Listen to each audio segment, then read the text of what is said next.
Well, hello everyone and welcome back to the channel. In the last video I did say that the next video would be fitting the engine in the frame, but as you can see the engine is now in the frame. I'm afraid I got a bit carried away when I was getting things ready, and I have actually started on that already. I haven't actually done very much. It looks like it's all in and connected up and everything, but it's not. So I'll show you what I've already done. There's only 2 or 3 bits to go over, and then we'll carry on with getting the rest of the engine in place, or getting the bolts in place I should say, and starting to connect up some of the bits and pieces. So as you can see, the bottom of the engine is resting on this lift, and all I've really done so far is I've put in the bottom bolt and this bolt, which is, I mean, they're all loose, so there's nothing tight on this at the moment because I've got the other bolts and that to put in. What I did do, and I did mention this in one of the other videos, was the carburetors I thought might be a lot easier to get in if I was able to put the engine just in with one bolt, and then using the lift I'm able to pivot the whole engine up and down. So what that allowed me to do was to put the carburetors on and connect them to the rubbers that go onto the head, and get that sorted. And then when I was able to, as the whole engine pivoted up, I was then able to push the carburetors into the boots on the air box, which was so much easier excuse me, than trying to get the carburetors in once all of the engine bolts were in and I couldn't move the engine. So that definitely is the way forward as far as that goes. It made it so much easier. These boots are basically rock hard. They should be supple, but I had to just go over them with a heat gun, heat them up a little bit. But then I say, as the engine lifted up, they just the carbs just pushed straight into place. And yeah, that made life so much easier. So what else have I done as far as putting the engine goes, the engine back in goes? Really, all I've done is there's a couple of pipes, breather pipes for the carburetors. They go down the back of the oil tank. Once the engine was in, I was then able to connect up the breather here, and this pipe here as well. I've also put on one of the oil pipes, and if we go around the other side of the bike, you can see that large pipe here comes up and connects onto the airbox. So that basically is a breather pipe, and this thin pipe here which comes back to the oil tank, that could be a breather as well. I'm not entirely sure. It's certainly not an oil return pipe. I think it's some kind of crankcase breather, but maybe it's for excess oil to come back in there. I don't know. I'm not sure what that one is. Perhaps somebody can tell me. So we have connected this pipe, which is the oil feeder return pipe here, and we've got one more of those to put on.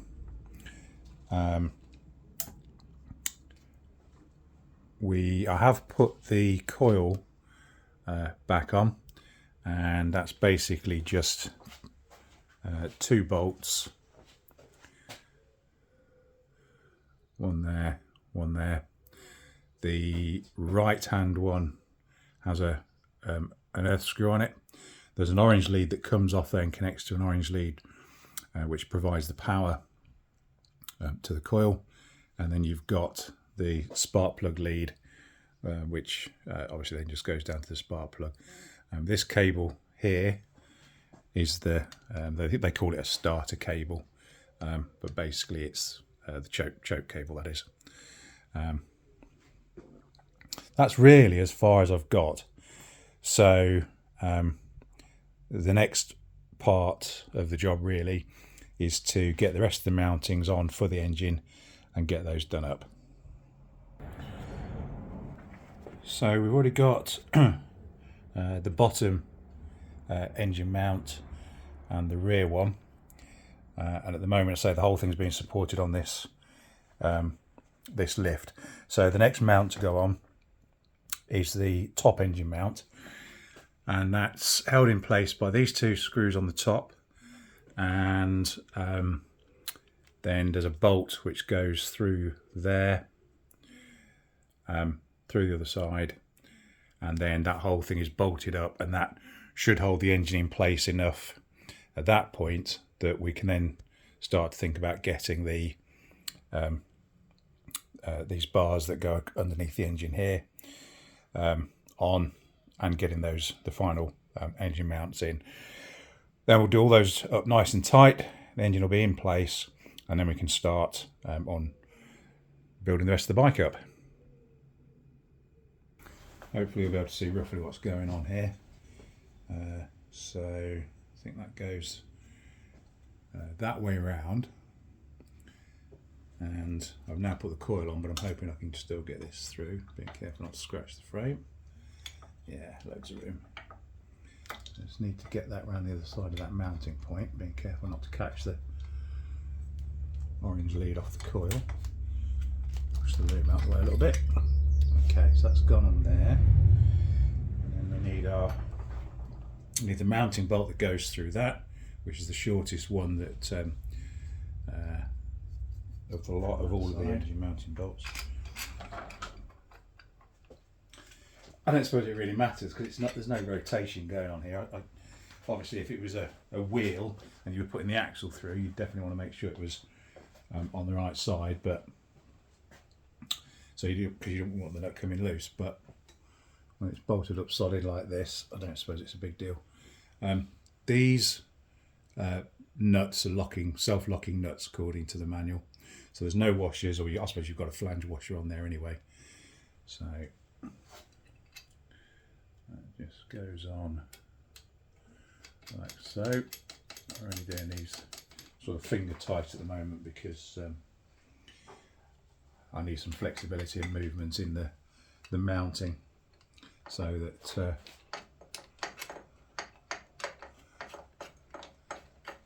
I can get the screws, the bolts through here. Okay, that feels pretty good. Ready for now. So I've still got some movement in that. So I can see, I'm obviously you can see that's moving around. There's a lot of gap between that and where these bolts go through. So I think I'm going to have to jack the engine up a little bit more yet. And that was the reason we left all the mountings loose. So going with some copper grease on these two bolts that I'm going to go in the top.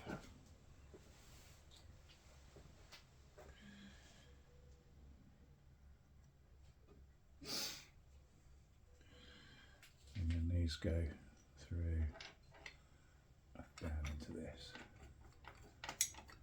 Okay.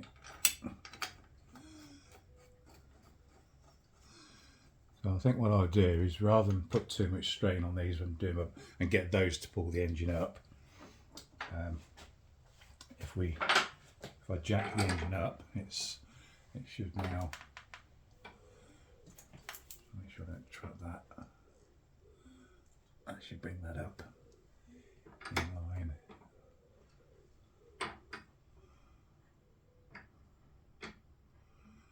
Yeah, okay. That's looking pretty good to me. Right, I think we can probably do those up now. They're on the right socket.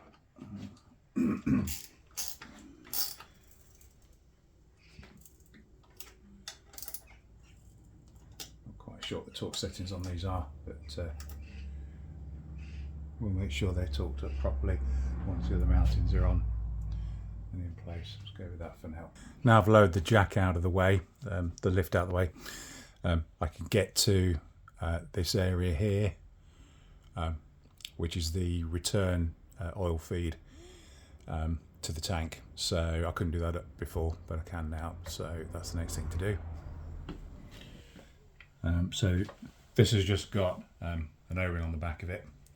So to provide the seal, the new O-ring came in the kit, in the gasket set. So I'm just going to put a smear of grease around that to help the seal, and then these two screws pop out. The surface is nice and clean, and then we're just going to go back in with these screws.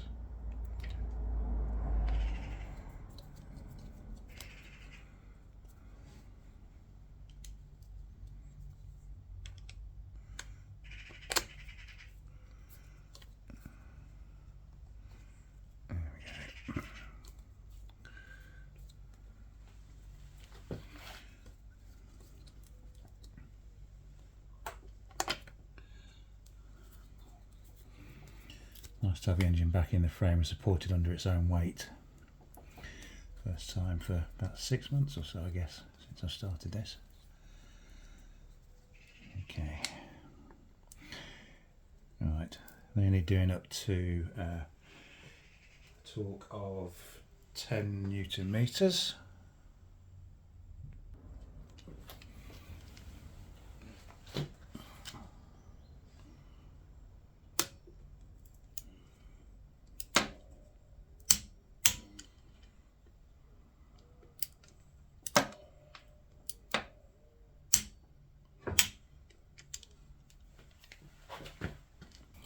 So need to be careful that this pipe, return pipe, goes behind this protector here, and then the nut at the top of this is a 19mm, so that just needs to be done up tight.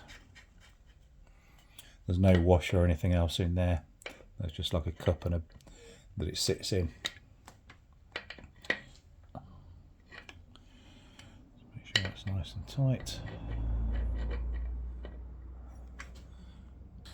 I don't quite know why, but the manual now talks about adjusting the compression lever free play. Whether it's difficult to do, I can't imagine it's difficult to do when the down tubes are on, but we'll have a go anyway. So we've had to remove the cover here and the inspection cover so we can see where the timing mark is.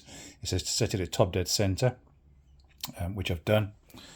And then when we come around this side, basically our decompression lever is here, operated by the kickstart, and the lever comes up under the oil tank. We've got an adjuster here, and there's our lever, and what it's saying is that free play needs to be 3 to 5mm. So let's have a go at adjusting that. Right, so we'll go at measuring this and see what we've got.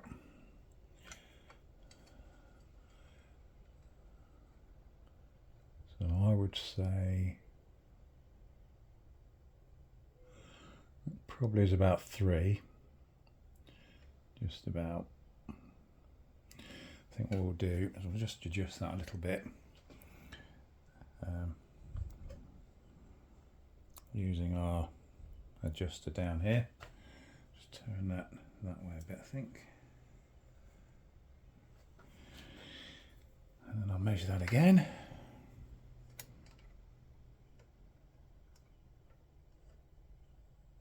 Yeah, I think that's more like it. I think that's about 4 now.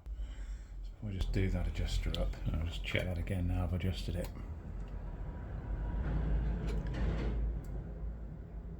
Right, that's more like 3. Possibly 5 if I really shove it, if I really push it.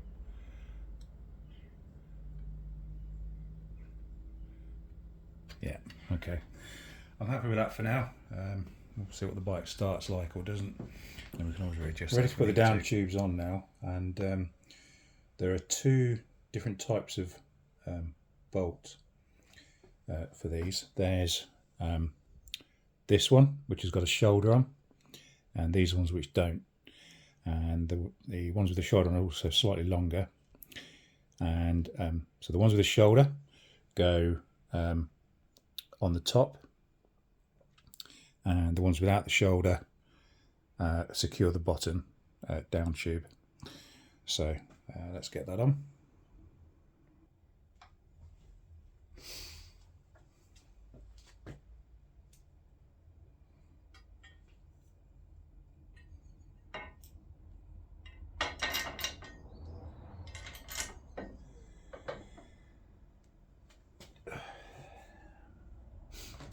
try not to sneeze.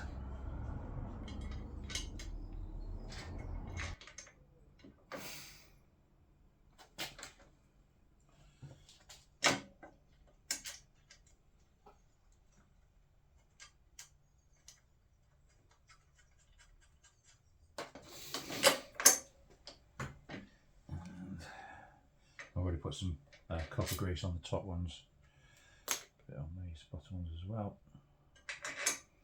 It's a steel bolt and a steel nut, so strictly speaking it probably doesn't need this.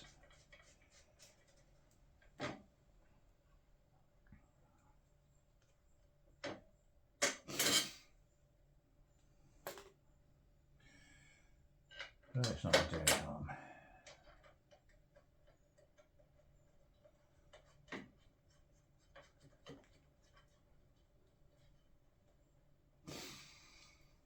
Okay, starting to look a bit more like a bike. I'll get those done up. Exactly the same operation on this side of the bike. So the two bolts with the shoulders on go at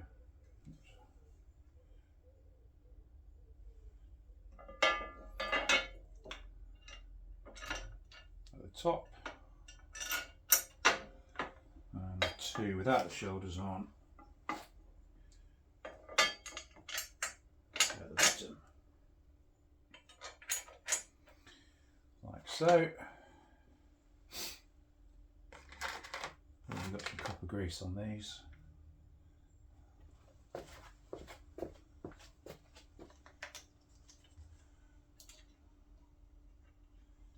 Bottom two.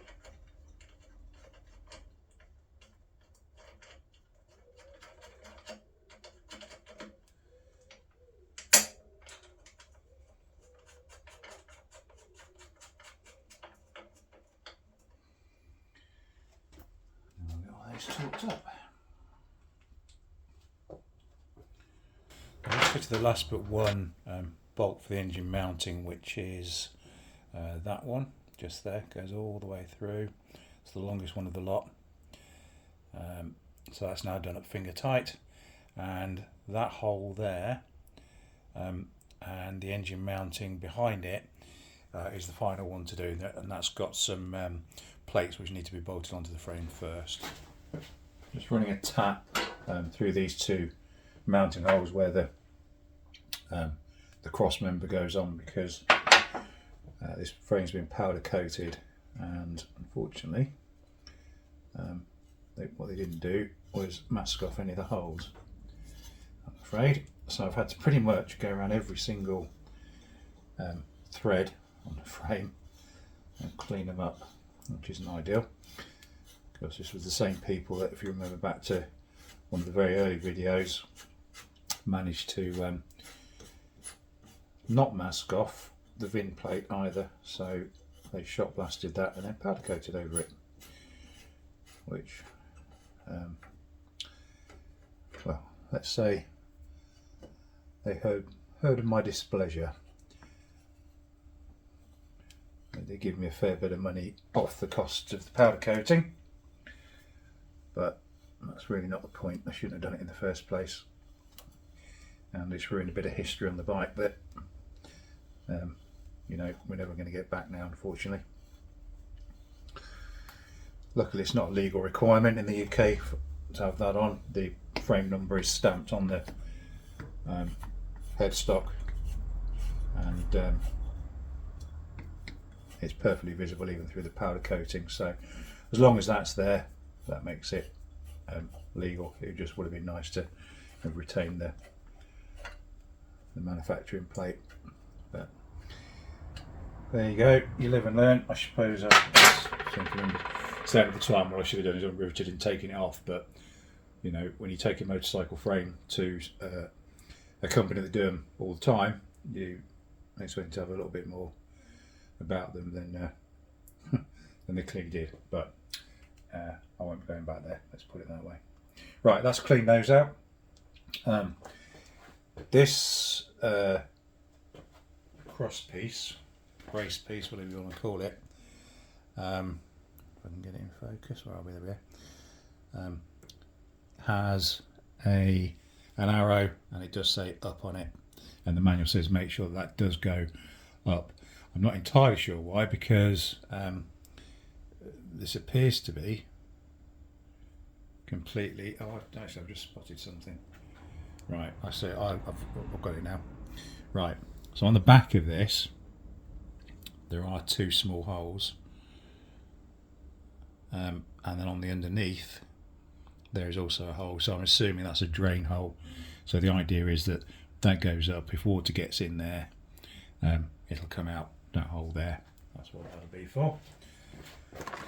So a couple of bolts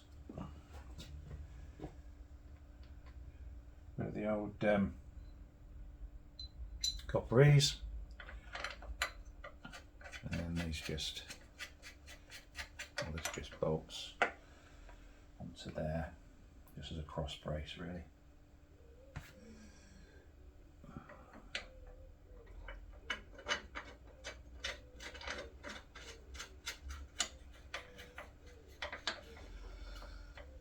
Okay, so they're on there, so just do those loosely for now.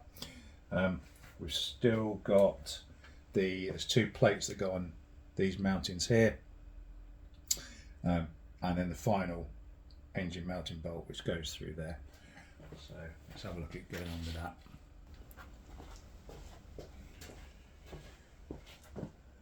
So we've got 4 bolts, 4 nuts, and 2 plates. Okay, so these plates have a left and a right marked on them. So left obviously goes on the left hand side, and that sits in there, the bolts going through, and then ultimately the engine bolt going through there. So the bolts through the frame into there, and a couple of nuts.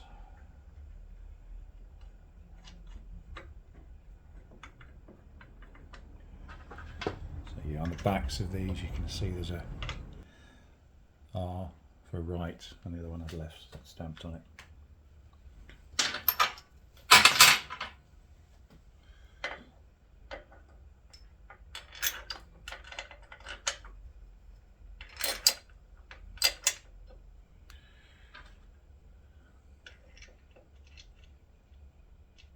No washers on these, they've got flanges built into the nuts. Right, so now they're in place, we have a final engine bolt, which hopefully will slide through all of these.